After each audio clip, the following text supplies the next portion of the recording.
This is the Rich Dad Radio Show. The good news and bad news about money. Here's Robert Kiyosaki. Hello. This is Robert Kiyosaki, the Rich Dad Radio Show, the good news and bad news about money. So today we have a very, very important show. I mean, this is my question to you. How many of you have a bad habit? Could it be smoking or eating, the general ones? Or Kim and I had this one friend, he's not a friend anymore. The guy was a habitual liar. I mean, we'd say, here's a dog. He says, no, that's a mountain lion. He couldn't help but lie. So he was a habit, but I think it was an addiction to him. But also what this program is, how many of you are trying to change? Do you know? I mean, how many of you are in what we call the working class and not getting ahead? How many are struggling day to day trying to make ends meet with money? See, those are habits. And today we have a very, very, very, very great author, works for the New York Times. He's a Pulitzer Prize-winning reporter for the New York Times.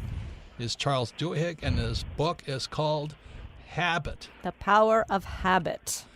Why we do what we do in life and business. So for those of you who need to change some of your habits or possibly your addictions, this is your program for you. If you want to just get out of what I call the day-to-day paycheck grind, and realizing you're probably going to lose your job anyway. I mean, the way things are going, if you don't change your habits, this is your program. So welcome to the program, Charles. Thanks for having me on.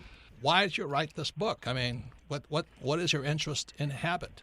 Well, I started working on this right before my wife and I had our first son, our first child. And a lot of it came from sort of a personal desire, which was that I felt like I was a pretty smart and successful person, and yet I felt like there were all these habits that I didn't really have complete control over, and I didn't understand why.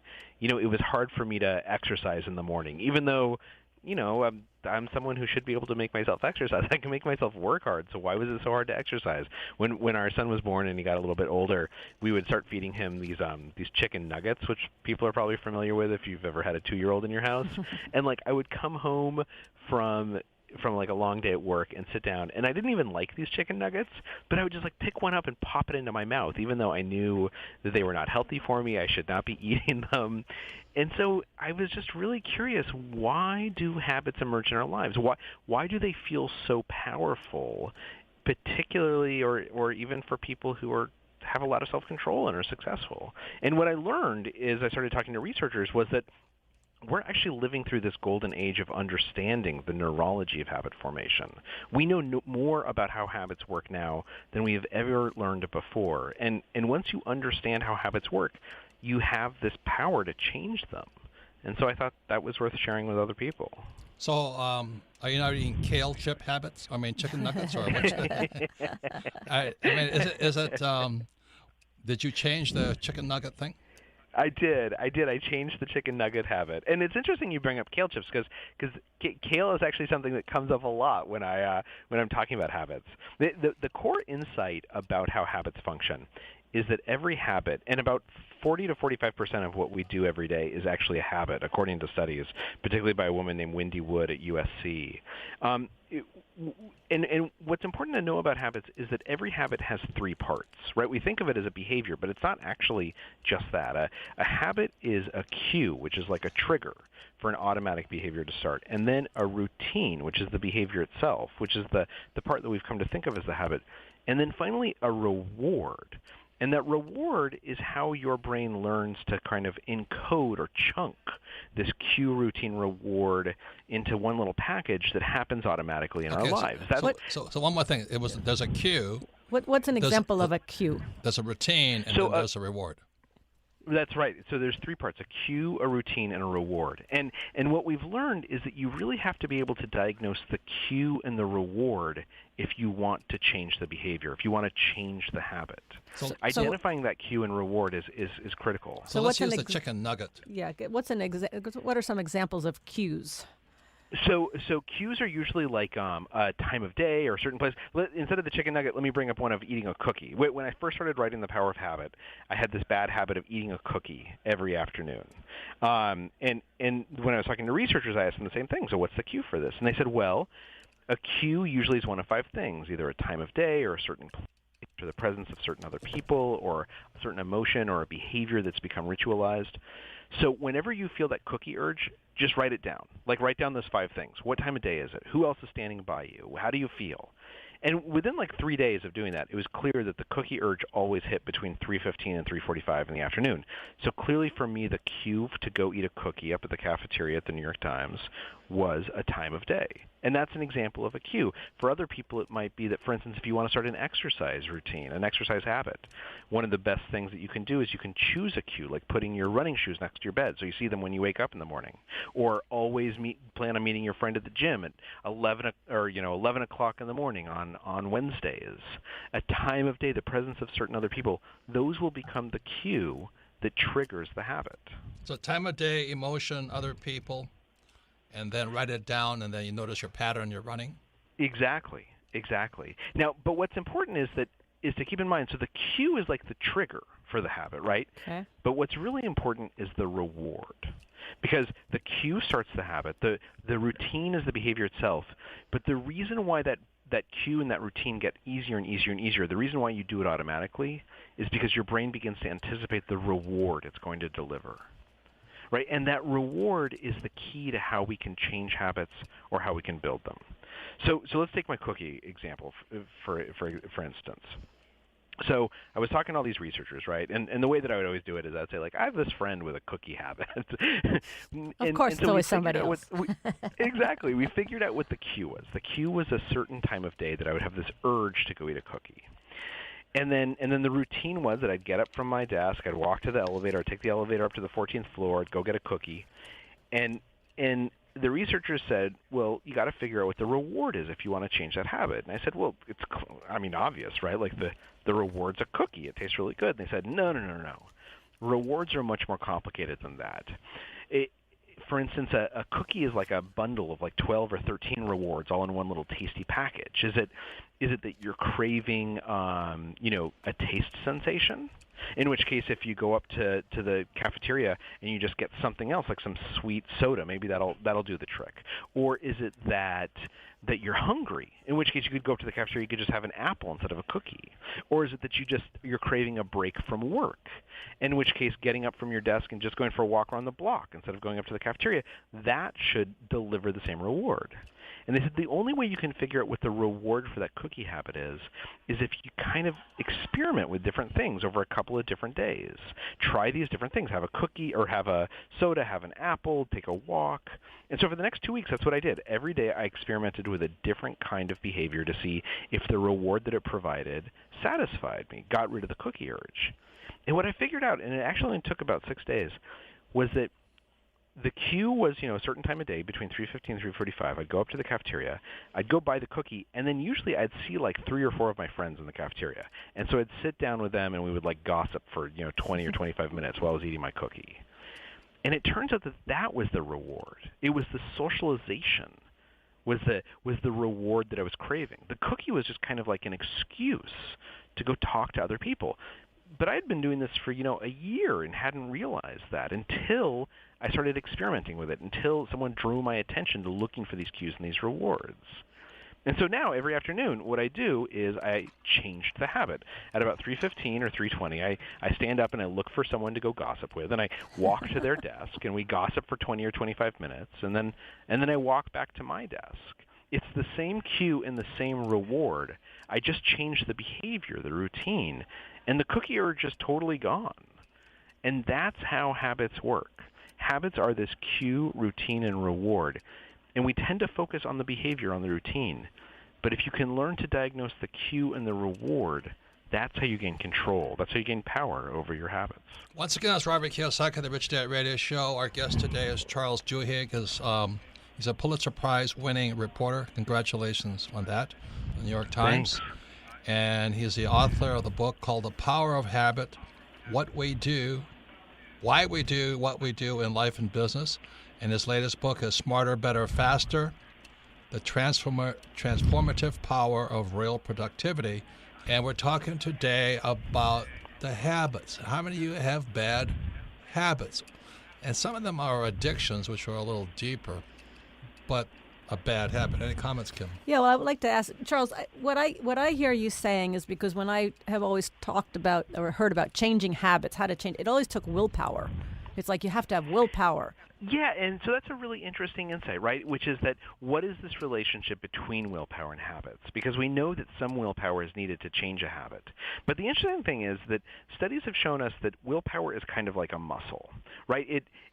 It can get tired over time and with use. It can also get stronger the more that you exercise it. And the issue is that one of the things that we know is that willpower will often spark a change, at least in the short term.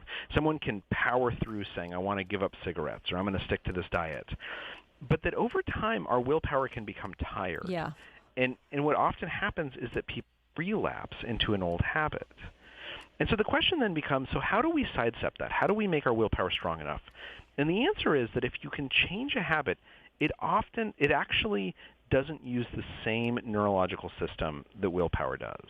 The interesting thing about a habit is that it feels kind of automatic, right? It feels like it happens effortlessly.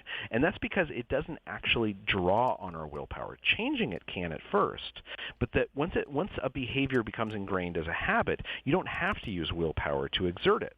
It just happens automatically. It uses a part of the brain known as the basal ganglia, which is actually designed to create habits. If you think about people who are very successful, people who exercise every day, right? A lot of them will tell you that it doesn't take any willpower to exercise at this point. They just do it automatically. It's become a habit.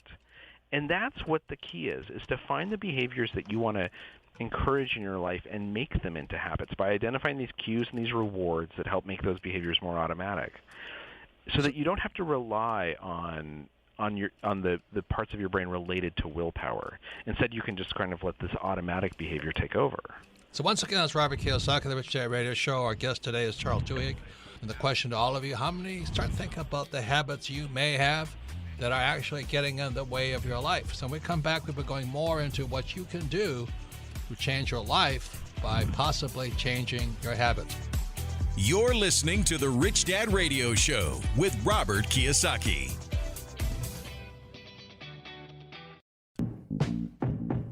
Financial freedom begins with financial education. Now back to Robert Kiyosaki and the Rich Dad Radio Show. Welcome back, Robert Kiyosaki, the Rich Dad Radio Show, the good news and bad news about money. And you can listen to the Rich Dad Radio program anytime, anywhere on iTunes or Android. And you can we also archive every one of our radio programs. And the reason we archive them at richdadradio.com is one of the ways we learn is via repetition, a habit. So simply go to richdadradio.com and listen to this program again. Our guest today is Charles Duhigg. He's author and Pulitzer Prize-winning reporter for the New York Times, and he is the author of The Power of Habit, Why We Do What We Do in Life and Business. So once again, I ask you this question. What habit is in your way of getting on with your life? And what we're going to soon discuss with Charles is what was the purpose of habits anyway? Why do we make them? Any comments, Kim? Well, we all have good habits and we have bad habits. Not me. Yeah, not you. Charles, my bad habit is Chinese food. I can't stop. Anyway, it's not Chinese food. It's like I can't stop. But so Charles, Robert mentioned in the first segment about addictions. Are addictions habits? Can you change addictions through your process? Yeah, actually, so about 5 years ago, the National Association of Addiction Specialists got together to redefine what the technical definition of addictions are, and for most addictions, they were defined as a habit dysfunction, right? Because most of the things that we think of, we know that addiction and habits occur in the same part of the brain. And many things that we think of as addictive behaviors don't actually involve exterior substances, right? So if you have a gambling addiction or a pornography addiction, it's not because you're taking a drug. There's no exterior drug entering your system. Rather, it's a learned habit dysfunction, a mistake of the learning system within our brain. And so there are some addictions which are obviously physical addictions, particularly opioid addictions. But many of the things that we think of as addictions are, in fact, habit dysfunctions. And the way that we attack them is the same way that we change habits. I travel constantly, and I'm always surprised. At 7:30 in the morning in first class, some guys are already sucking down their scotch and water and all this stuff, and going, Jesus, it's. My habit is at 5, not 7. You know what I mean? No, I think that's exactly right. I think that many people that they learn a behavior, like for instance, using alcohol as a relaxation technique, right? And they come to crave that relaxation, and we know that it works. Alcohol is a relaxant, and so many people build a whole set of mental habits around having a drink that allows them to relax, that tells them that it's okay to relax. They come to expect the physical sensation of alcohol and associate it with relaxation. So what did you call? So what did you call an addiction? It goes beyond a habit, then, right? Well, it's a habit dysfunction, right? It typically what happens when someone has an addiction that isn't necessarily chemical in nature is that they've learned to associate a cue and a routine and a reward with a particular behavior that's become ritualized. Have you ever worked? And they come. I think you mentioned the 12-step program with AA and all this. I mean, how does that work on the habit and the addiction? So in The Power of Habit, there's actually a whole chapter about AA, because one of the things that we know is that AA is actually probably the most sustainably successful habit change system sort of in history. And that doesn't mean it works for everyone. It doesn't mean it's perfect. But what's interesting about AA is that it was designed by people who don't have a scientific background, right? It was designed. The reason why there's 12 steps is because Bill W., the guy who created AA, he was coming up with the steps for AA while sitting in a hotel room, and he had a Bible next to his bed because he was in a hotel room, it was Gideon's Bible, and he chose 12 because there's 12 apostles.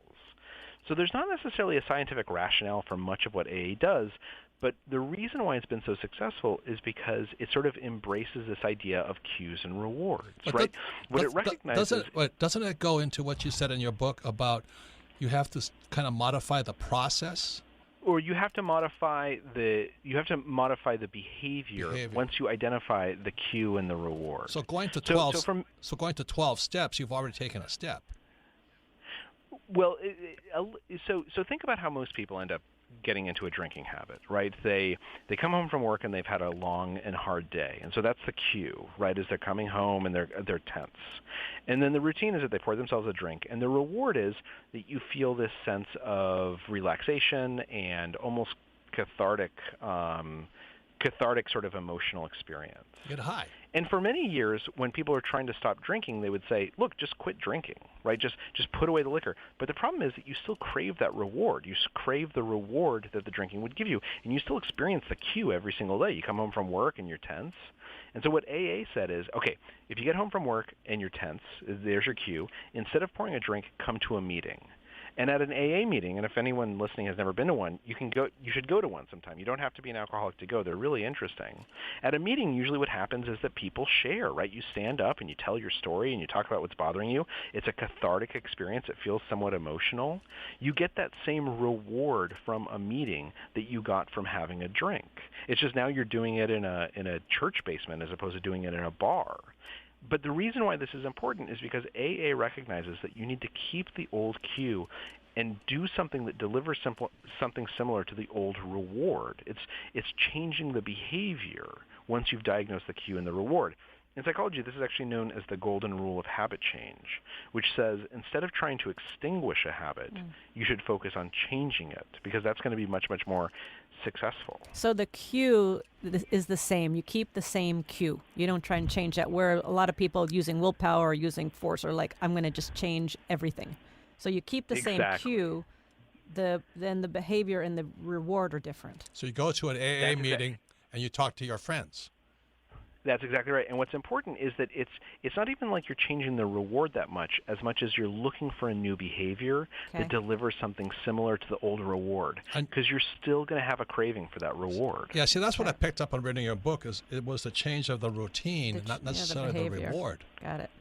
That's exactly right. So when you go to this AA meeting, you hang out with your friends, and you're drinking black coffee instead of vodka and wine and all that stuff. Well, that's exactly right. The routine has changed, but it's delivering a reward that's similar to what you got before. Most people start drinking because they're looking to relax. And so, one of the ways that you can relax is to go and talk to friends and talk about things that really matter to you. It feels relaxing and cathartic. So what happens if you don't have any friends? I'm only kidding, Charles. Then you've got other issues. Well, that's the nice thing, too, about an AA meeting is you don't have to know anyone to show up. Like, Right, everyone's right. your friend with the moment you walk in the door. So why does it change the habit or the addiction? What does that 12 steps do? How does it? Is it an interrupter? Well, actually, what's interesting about the 12 steps is if you look at it, most of them are designed to make you identify cues or rewards, right? So one of the steps is, for instance, that you go and you make a full accounting of your past sins, and you go and you usually apologize to people for that. One of the it's things almost like that forces confession you in to a do- Catholic church. A little bit, yeah. Okay. And one of the things that makes you do is it makes you really identify the cues that caused you to drink, right? Okay. If you're going to your friends and you're like, look at that party, I was really, really nervous, and I felt socially awkward, so I started drinking too much, and that's why I did that dumb thing.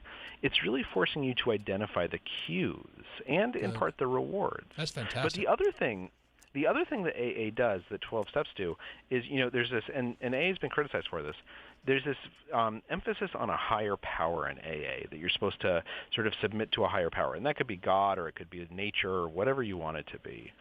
And the reason why researchers think that that's powerful is not necessarily because it has a religious element.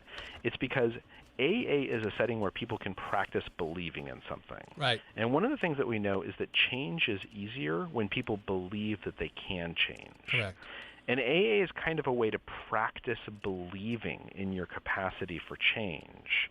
Correct. And we know that practicing that capacity, practicing belief, makes it easier to believe that you yourself can also change. Once again, it's Robert Kiyosaki, the Rich Dad Radio Show, the good news and bad news about money. Our guest today is Charles Duhigg, and he's a Pulitzer Prize winning reporter for the New York Times. Man, congratulations for that. And then he's the author of the book, The Power of Habit, Why We Do What We Do in Life and Business. Also, his latest book is Smarter, Better, Faster, The Transformative Power of Real Productivity. His website is charlesduhigg.com, CharlesDuhigg.com. And we're talking about the power of habits, or bad habits, as the case may be. Any comments, Kim? Yes, Charles. In your book, you talk about that there are certain habits. You call them keystone habits.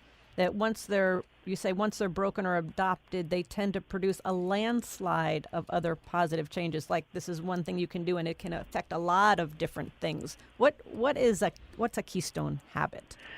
Well, a keystone habit is exactly what you mentioned. In the academic literature, it's something that when it changes, it seems to set off a chain reaction. So for many people, exercise is a keystone habit. We know from studies, there's these researchers named Oaten and Cheng in Australia who have studied this pretty extensively, that when people start exercising habitually, it tends to change how they eat, right? And that kind of makes sense. We've all experienced that. You go for a run in the morning, and then, when you walk into lunch, you get a salad instead of a hamburger. But what's interesting is that when Oaten and Cheng have looked at people who start exercising habitually, they've also found that when people start exercising, they tend to use their credit cards less frequently. They procrastinate about 20% less at work.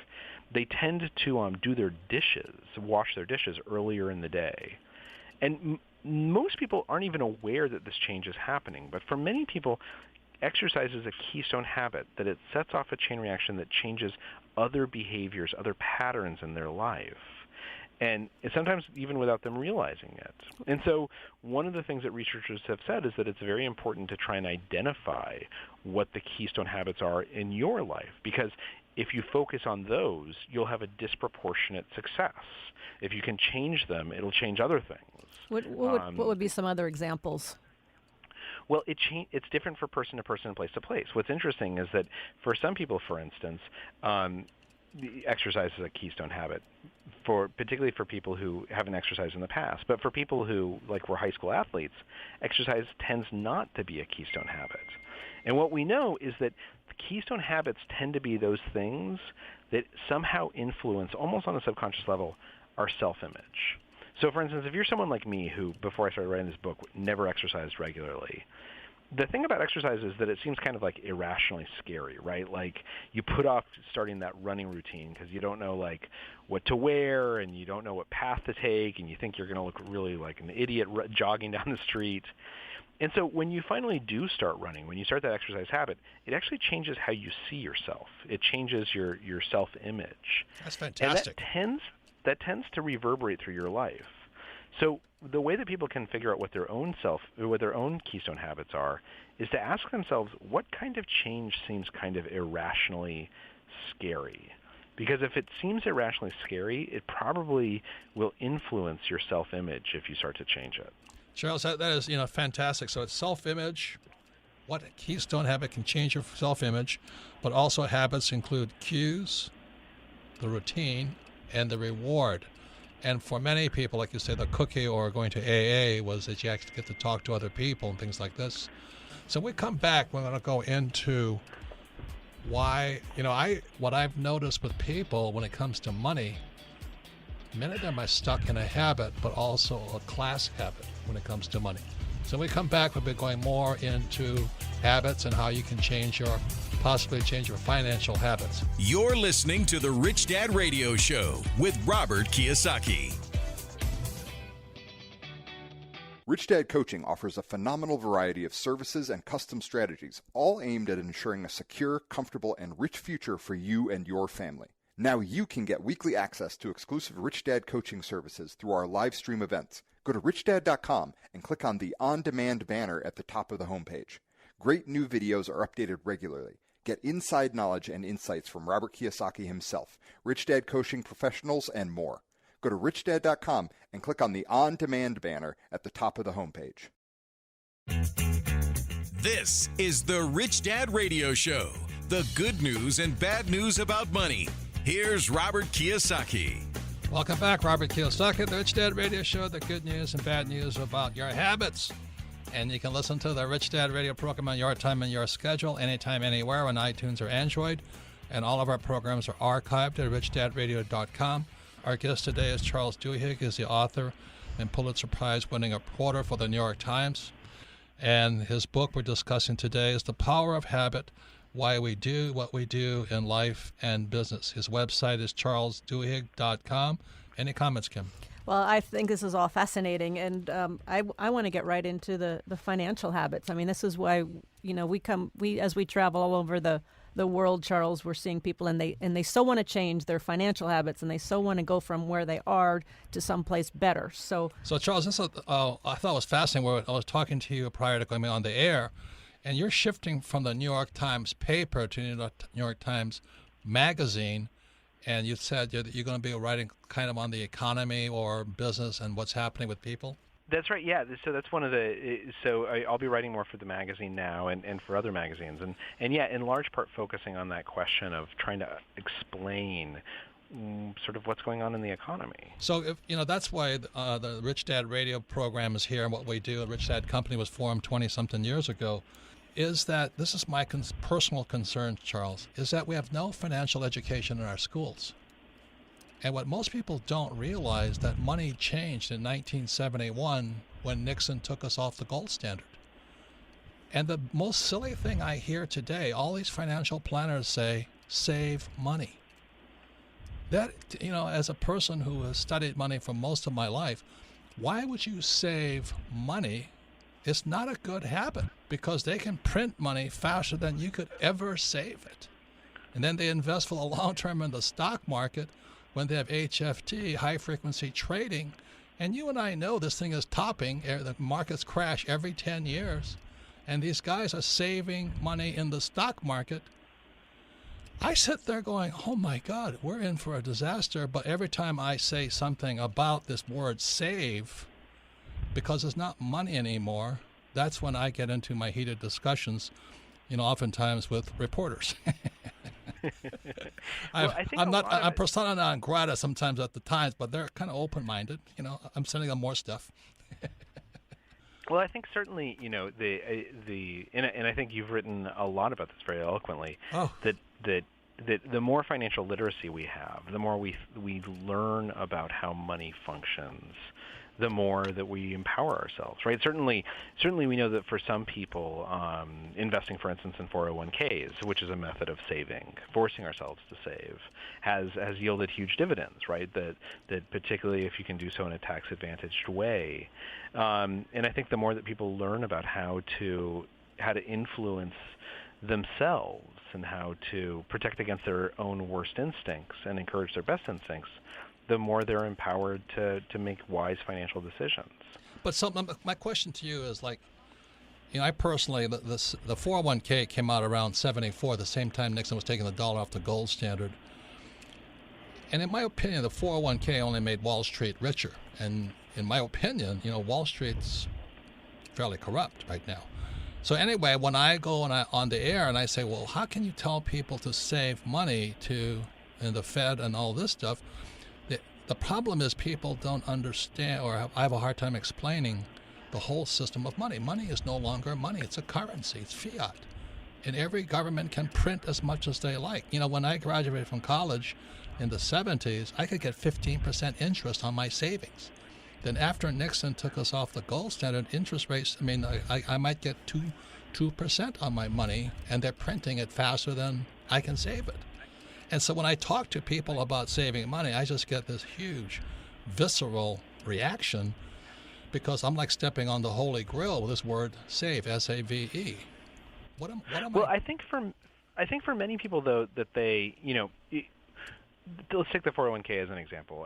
What we know from studies is that the 401k for many people is actually a godsend because regardless of whether it returns a high rate or a low rate, it forces them to take money and put it aside for retirement. And otherwise they might spend that money not on an investment, but on some type of disposable good that would not necessarily benefit them in the long run. I agree wholeheartedly with you. It was enforced. It was mechanical discipline, if you know what I mean. It goes out of their pocket. That's exactly right. And there's a lot of research coming out of behavioral economics that looks at this, that talks about commitment devices, right?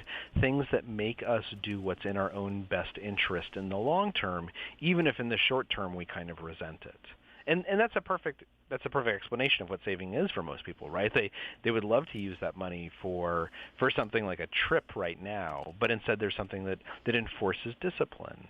I think for many people, investing is also a form of enforced discipline. That they know that they're involved in an investment, or perhaps they have debt payments coming up that they have to service, and so that helps them make a wise financial choice as opposed to spending money in the short term, which is more immediately gratifying, but perhaps not quite as wise. So let me ask you this, Charles, in terms of habits. So a lot of people will come to our programs, or they'll read books or your book, and they go, oh, I should do this. I know that I should do this, and I'm going to, I need to go take this action, yet they don't take the action. Is that related to habit? When they're trying to do something, but they're having trouble actually doing it? Yeah, absolutely. So I would say that the first thing, and actually in Smarter, Faster, Better, there's a whole chapter about motivation and what we know about the neurology of motivation. And what we know is that it's much easier to motivate to do something when there's two kind of prerequisites. The first is if you frame it as a choice rather than a command, it actually involves parts of our brains that make action easier. So one of the first things to do if you're looking at a task is make a choice. Find something about it where you can make a decision, make a choice, because that's going to make it easier to start.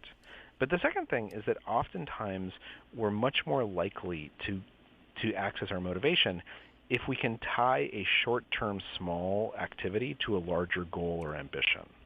Right, so I was talking to this one neurologist, for instance, who was he was actually an oncologist, an MD PhD at Oxford, and he said that one of the things that he hates doing is he hates grading students' papers because it's just kind of boring. And so before he starts grading students' papers, he goes through this kind of like mantra every single time. What he does is he says, okay, if I grade these students' papers, then the university can collect tuition dollars. And if the university can collect tuition dollars, then they can pay for my research. And if they can pay for my research, then I'll be able to, do my cancer research. And if I do my cancer research, I'll save people's lives. So by grading these students' papers, I'm helping to save people's lives. Now, this is kind of a ridiculous thing to say, right? But it works for him. It helps him find the motivation to start grading the students' papers. What's also interesting is this guy is an MD, PhD, right? He's enormously successful, has enormous amount of self-discipline, but he still goes to this like little mental mantra before he starts grading papers every single time. And this is why he's successful. That's what makes him successful. Yes, that's exactly right. So would you mind repeating that again? That's what makes him successful. A lot of people say to me, well, I'm just doing what I love. I said, sometimes you have to do what you don't love. Well, that's exactly right. But the way that you do what you don't love is by linking it in your mind, framing it as a choice, but B, as something that helps you do what you love, tying that small activity to some larger ambition or some larger value that you hold. So like with cue, routine, and reward, and self-image, you do things for the self-image. How does somebody develop the habit of doing something they don't love so they can get to what they do love? I think by first of all, really explicitly linking that thing to what they want, what they actually want, right? So like, if you're grading students' papers, if you're answering emails, if you're doing something that you don't love, the way to make it easier is to say to yourself, why are you doing this, right? To start with why. And say, okay, I'm doing this because it actually gets me closer to this goal, or it helps uphold this value that I care about. And once you have that in your head, once you've framed this activity that way, it makes it much, much easier to start and to continue working. And we know this from studies. So that's why I was taught is ask yourself why. What's in it? What's in it for me? That's exactly right. So start with the why. But the second thing that's also really important is that we know that it's much more helpful, that it becomes a habit if you give yourself a reward afterwards, right? And so let's go back to exercise. We know that if you get a reward after exercising, and studies show this, that you're more likely to exercise again, to make it into a habit. And I thought it was fun. Think about how... Well, I thought it was interesting you said the reward might be a piece of chocolate, which is counterintuitive. Yeah, actually, there was a study that was done out of Germany that showed that eating a small piece of chocolate after exercising actually made it more likely that people will develop an exercise habit. But think about how most of us end up exercising. We wake up in the morning and we go for a run, and we get home and then we're running late, right? We got to get the kids. We rush to get the kids to school, and we rush to our desk, and we're behind. So it's a and non-reward. That's exactly right. You're in effect punishing yourself for exercising, and your brain pays attention to that. Your brain pays attention to how you punish yourself and how you reward yourself. That's fantastic, Charles. That's fantastic. So the reward turns into a punishment. That's unless you deliberately reward yourself. So what you should do, according to these studies, is give yourself a piece of chocolate, or take a nice long shower, or give yourself a smoothie.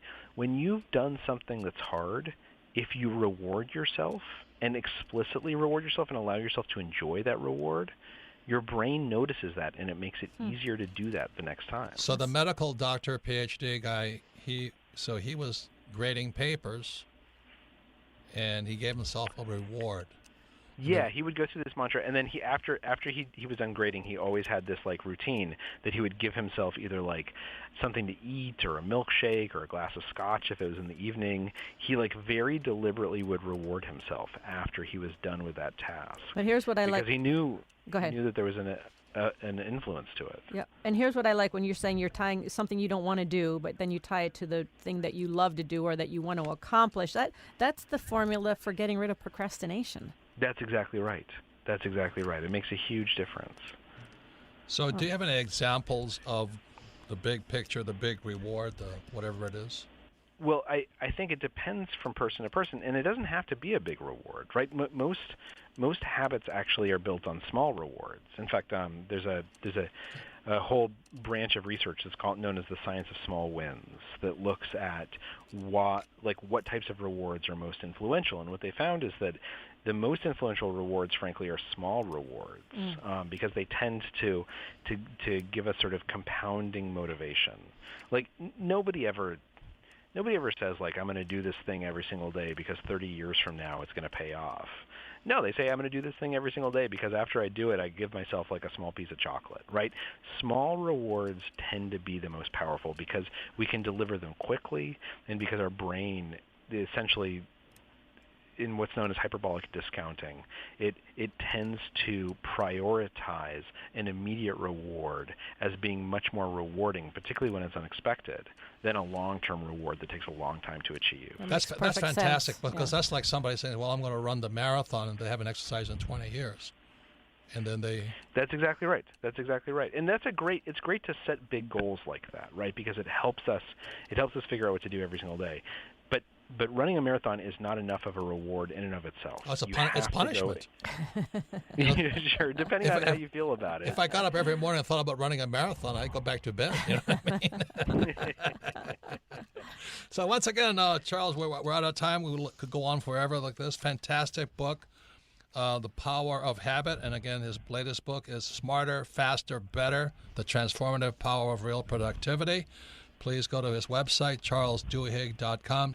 Any comments, Kim? No, thank you, Charles. This is great, and I love this piece on the cue. I mean, it really is. You're really teaching people to be aware of what's going on in their life. I mean, you got to be aware to see what those cues are. You got to be mindful of the reward you're going to give yourself. And I'm gonna put this all into practice. I'm excited. So thank you for the work you're doing and sharing your gift with the world. It's very, very important. Thank you. So when we come back, we're going to ask Robert. You're listening to The Rich Dad Radio Show with Robert Kiyosaki. Every business owner and real estate investor needs asset protection. Entities like LLCs, S or C Corps are vital to protect yourself and your business. Let Corporate Direct guide you through the process of forming a corporation or LLC. Corporate Direct is owned by Rich Dad advisor Garrett Sutton and is Robert Kiyosaki's choice for corporate formation. Mention Rich Dad and receive $100 off a formation. Call 800-600-1760. That's 800-600-1760. Or visit online at corporatedirect.com. That's corporatedirect.com. The key to achieving your dreams is to develop a rich mindset instead of an excuse mindset. Instead of saying, I can't afford that, ask yourself, how can I afford that? It's amazing how a simple shift in thinking can open a world of new ideas and endless possibilities. Let the Rich Dad Company help kickstart your journey to financial freedom. Robert Kiyosaki and the Rich Dad Company have compiled Robert's top secrets to creating a rich mindset, now available in a 10-minute ebook, How to Achieve a Rich Mindset. This offer is available for a limited time only, so get yours today. Get your free ebook, How to Achieve a Rich Mindset. Go to richdad.com and look for the banner. Again, this is available only for a few days, so act fast. Go to richdad.com and look for the How to Achieve a Rich Mindset banner. Log on to richdadradio.com while you listen. Now back to Robert Kiyosaki. Welcome back, Robert Kiyosaki, the Rich Dad Radio Show, the good news and bad news about money. And you can listen to the Rich Dad Radio program anytime, anywhere on iTunes or Android. And all of our programs are archived at richdadradio.com. We archive them, so a good habit is to listen to this again or share it with your friends, family, or business associate who needs to change some habits. Once again, I thank Charles Duhigg, author and Pulitzer Prize-winning reporter for the New York Times. He's the author of Smarter, Faster, Better, which came out in 2017. And the book we discussed today is The Power of Habit, Why We Do What We Do in Life and Business. And for anybody with habits, especially bad habits or addictions, please get that book because we are creatures of habit. Any comments? Yeah, and one thing that we didn't get to, I talked to Charles at the break, and I was asking him, this whole 21-day rule. If you do something for 21 days, will that create a habit? And he said, actually, there's no scientific study that proves that to be the case. And what he said, which I really loved, he goes, in 2 days, a piece of chocolate can change a habit just by giving yourself a little reward. So I love this cue.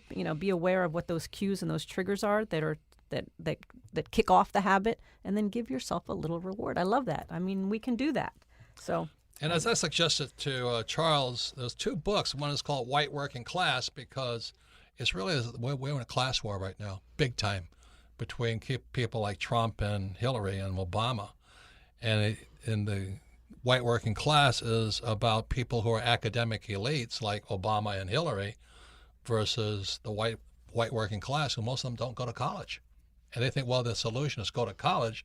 But as you know, at Rich Dad, we don't think going to college is that good idea. They're even saying it for the first time now. Go to trade school maybe, but there's no financial education. And that's where the Rich Dad company comes in, we say, look, you better understand money, which is why I don't save money, because they're printing money. Yet New York Times, unfortunately, they keep endorsing saving money and saving in a financial plan and going, oh my God. But anyway, that's because we're rich Because that's people. what most people can I know, do. but they can't even change their habits. So you can submit your questions to Ask Robert at richdadradio.com. And now we go to Melissa. And Melissa, what's the first question before I ask Robert? Our first question today, Robert, comes from Emma in Portland, Oregon. Favorite book, Rich Woman. All right, Emma. See, I love Portland, Oregon. I went to high school in Portland. Robert and I lived in Portland. My very first property was in Portland. Thank you, Emma. Emma's question is this. She says, how would you advise someone on how to overcome bad habits?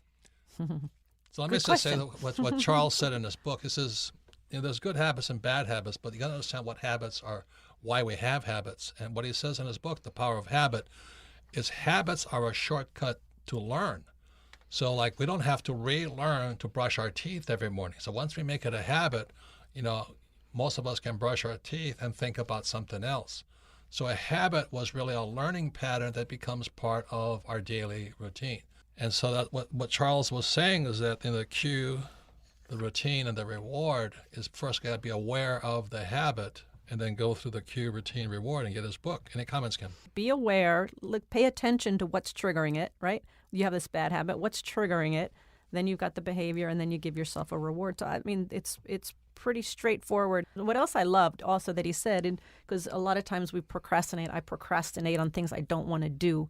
And he said, if you can tie that thing that you don't want to do to something bigger that you love to do or that you really want to accomplish and a big change you want to make, then that will relieve the procrastination. So if I don't want to sit down and write an article, I'll go, well, if I write this article, then it will get me into this publication. If I get into this publication, more people will see it and more people will buy Rich Woman and da-da-da. So you tie it to that. That relieves procrastination. So simple. That's so simple. So next question, please, Melissa. Our next question comes from Bruce in Scottsdale, Arizona. Favorite book, Rich Dad, Poor Dad. The question is, what do you consider good financial habits? That's a good question. I mean, that's a fantastic question. I'll send you a free book for that one. But anyway, as you heard what I said, is that I study a lot. I flunked out of school because I didn't study because it wasn't my subject. So step number one is study, but you got to find something that you're interested in. I like money. I studied it. But I think the worst thing that people do is save money. I think we're in for a huge disaster, personally. And I've been studying Rickard's book, The Road to Ruin, and I'm watching the price of gold right now, and we're taking evasive action now. And in the book Road to Ruin is why we're in this economic crisis. And the definition of intelligence is, if you agree with me, you're intelligent, and Rickards and I agree 100% with each other. The problem is we're printing money, and people still say save money. So to me, saving money is a stupid habit. It is really stupid when after 1971 they started printing money. Well, why would you save money in a 401k and mutual fund when the only people getting rich are the guys that you're sending the money to, the bankers, the financial planners? Now, if that's the best you can do, then you should do it exactly as Charles says. It's better to have a mechanical habit where the government just rips the money out of your paycheck every month because you're such an idiot, and they send it to the guys that are stealing from you. Well, that to me is not that smart, but it's better than you going to Kmart and spending it. Any comments, Kim? Yeah, well, in some of on the smaller scale too, in Rich Dad Poor Dad, you write about some of the early habits that we did, and one thing was we hired Betty the bookkeeper. Because we're entrepreneurs, that's a big difference, okay? Right. So, but here's the thing: when we hired Betty the bookkeeper, that wasn't the habit. That what it forced us to do is twice a month to look at our finances. That became the habit. And Kim became a genius doing that because she had me as a husband. Anyway. Yes, I'd be nothing without you, sweetheart. No. I mean, you were able to correct my bad habits. Well, it forced us to look at what was really happening, and that was the habit, to look at our finances twice a month, what's coming in and what's going out. The other habit we had was... Betty the bookkeeper was not emotionally attached to our numbers, but we are. So a lot of times we lie about our own numbers because, I don't want to admit that I'm screwing up or I'm an alcoholic or whatever it is, What do you mean my bar bill is more than my paycheck? You got to look at that stuff. Right. And another habit we had was we had our 3 piggy banks, one for saving, one for tithing, and one for investing. And that was a habit. Every time we had extra change, we put it in the piggy bank. But it was even not an extra change. We did it before we paid anybody else. Yes. Which drove Betty, the bookkeeper, nuts because she says, well, you got to pay your bills first. We say, Betty, you pay your bills first. We're going to pay ourselves first. And that was the 3 piggy banks. Yep. With every single dollar that came in before we did anything, we took 30% off the top and put it into our piggy banks. That's a habit. Betty, the bookkeeper, is still poor, but we got rich because we changed that habit of paying ourselves first and not paying the bills first. And it's still a habit we do today, just Correct. Bigger numbers. And the other thing we do is we don't ever say to ourselves, you can't have anything. If I want a new Ferrari, I go get it. But I first have to acquire an asset that pays for the Ferrari. Now, that takes extreme extreme dedication and discipline to do that. But that's why we have Rich Dad's Coaching, Rich Dad's Education, online programs. You've really got to get financially educated, because if you have a bad habit of listening to your school teachers, financial planners, or your mommy and daddy, or your friends, you'll probably be poor. Do you realize over 60% of Americans can't get their hands on $500 in an emergency? And you're going to listen to those idiots? That's a bad habit. So anyway, that's why all of you who are listening to Rich Dad Radio, thank you. And really, I love this guy, Charles Duhigg, because it's really not about big things. It's about the little things. Our money habits are very, very good. Like I wanted a new Ferrari. I can have anything I want. I just have to first go find an asset that pays for the Ferrari. Well, I can't do that. Well, we started off with Betty the bookkeeper. That's why, idiot. You know what I mean? And we pay ourselves first. Well, I don't want to do that. Well, then you have a problem. And that's a bad habit. I mean, a lot of people have habits they don't even realize they have. I mean, I hear it a lot of times from women. I hear this, oh, my eyes glaze over when I look at the numbers. Oh, I leave that all up to my husband. Oh, I don't want to look at it. Oh, the statement came in. I'm not going to open it. It's like those are all bad habits. I mean, they do it unconsciously. It's like, oh, no, I don't want to do that. Yeah, well, better, if you want to be more secure in your life, you better start changing some of those bad habits. And if my husband's fooling around, I'm going to divorce him and take every penny he's got. That's their big reward. That's a business plan. They're going to dump their husband. And we've seen it every single day. I mean, I hear about it every single day. And their business plan is divorce the old guy and take their money. And next question, Melissa. Our next question comes from Chase in Reno, Nevada. Favorite book, Midas Touch.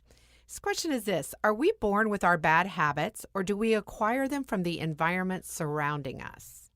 I think it's a little bit of both. And the reason I recommend Miracle Morning is because Miracle Morning has allowed me to become a student of the mind, pretty much. So I observe my thoughts. And it's really interesting to observe my thoughts every day. I'm just kind of screwed up. I got this goofy thought here, this goofy thought there. I have a huge ego. By the way, there's a book called Ego is the Enemy. Fantastic book. Is most of us are running by our egos. So it's a matter of just being aware, which is what Charles is saying. So you start with that, becoming aware. Any comments on that, Kim? Well, I think a lot of them too are learned, and I was just laughing because Charles talks about a thing called keystone habits, and these are things that if you do like exercise, a lot of other good things will come of it. And one of the examples in his book is making your bed each morning. And I asked him about that. He said, well, some people, that's how they feel like in control. They feel out of control in their lives. So making their bed each morning puts them in control. And I think, God, I never, ever make my bed. And I'm looking back, why don't I ever make my bed? And I remember as a kid, every morning, you got to make your bed, Kim. You got to make your bed, Kim. So I think it's just rebellion. I'm still rebelling from when I was a kid. I don't want to make my bed. Don't tell me what to do. And if you hire a Betty the bookkeeper, then you can hire somebody to make your bed for you. There you go. So once again, I want to thank Charles Duhigg and thank you all for being fans of the Rich Dad Radio program. And you can submit your questions to Ask Robert at richdadradio.com. So please be aware of your habits and go out there and become richer and happier. Thank you.